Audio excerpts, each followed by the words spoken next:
ತಪ್ಪಾಗಲ್ಲ. ಸರಿಯಮ್ಮ. ಯಾಕೆ ನಮ್ಮನ್ನೆಲ್ಲ ಇರಿಸಿಕೊಂಡದ್ದು ಯಾಕೆ? ಉದ್ಯೋಗಕ್ಕಾಗಿ, ನಮ್ಮ ಕೆಲಸಕ್ಕೋಸ್ಕರವಾಗಿ. ಹೇಳಕ್ಕಲ್ಲ ಅಲ್ವೇ ಅಲ್ಲ.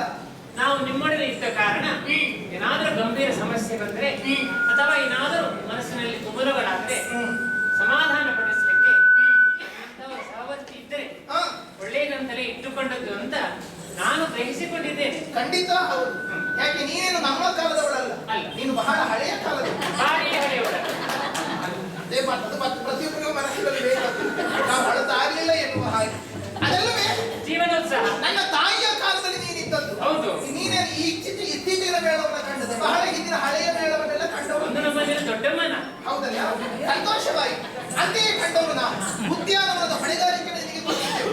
ನೋಡು, ನಿನ್ನನ್ನು ಕಂಡಾಗ ಕೆಲವರೆಲ್ಲ ನಗಾಡ್ತಾ ಇದ್ದಾರೆ. ಯಾಕೆ ಗೊತ್ತಾ? ಹಾಗಲ್ಲ, ನಮ್ಮಿಬ್ಬರ ಜೋಡಿ ಕಂಡು ನಗಾಡುದು. ಅಲ್ಲ, ಜೋಡಿ ಕಂಡು ಹೌದು. ಮತ್ತೆ ಏನು? ಅಲ್ಲ, ಪ್ರಮೀಳಮ್ಮನವರು ಇವರನ್ನೂ ಇಟ್ಟುಕೊಂಡಿದ್ದಾರಲ್ಲ.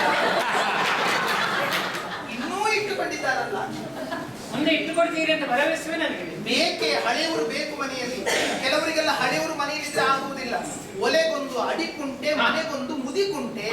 ಹಾಗೆ ಮನೆಗೊಂದು ಹಳೆಯವರು ಇದ್ದಾಗ ಆವಾಗ ಮಾತ್ರ ಗಂಭೀರ ಸಮಸ್ಯೆಗಳು ಬಂದ್ರೆ ಎಲ್ಲವೂ ಅದನ್ನು ಪರಿಹರಿಸುವುದಕ್ಕಾಗುತ್ತದೆ. ಮತ್ತೆ ಕಡೆ ಕಾಲದಲ್ಲಿ ಎಲ್ಲರಿಗೂ ಕುಂಟೇ ಎಲ್ಲ ಬೇಕಾಗುತ್ತೆ. ಸತ್ಯ. ಹಾಗೆಂದು ನಿಮ್ಮನ್ನು ಕಂಡಾಗ ನಗೆಯಾಡುತ್ತಾ ಇರುವುದು ಯಾಕೆ ಅವರಿಗೆಲ್ಲ? ಅವರಿಗೆಲ್ಲ ಹೊಟ್ಟೆಗಿಚ್ಚಾಗುವುದು. ಹೇ ದೇವರೇ, ನಾವು ಸಣ್ಣ ವಯಸ್ಸಿನಲ್ಲಿ ಇರುವಾಗ ಇವರನ್ನೆಲ್ಲ ಹೀಗೆ ಕಂಡದ್ದು.